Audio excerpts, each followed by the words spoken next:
This is the quick all you need to know review and demonstration of Clarisonic Mia 2.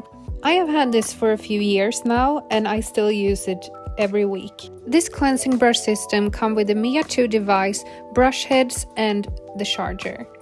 The device is small and gives you a good grip. I usually use it in the shower because it is waterproof. The device vibrates and moves in a circular motion. Make sure to use plenty of water and your cleanser. This is not a dry brush. You can choose between 2 speeds and pulsing timer. Even though it gives you a deeper cleaning than hand washing, it feels gentle on the skin.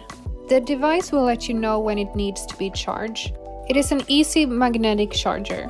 You can buy different replaceable brush heads depending on your skin needs. I use these sensitive brush heads.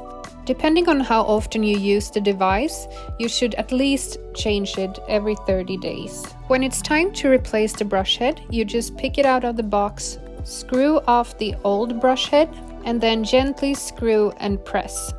It couldn't be easier. Every brush head also comes with a cap. I use this device about twice a week, and my skin always feels extra fresh.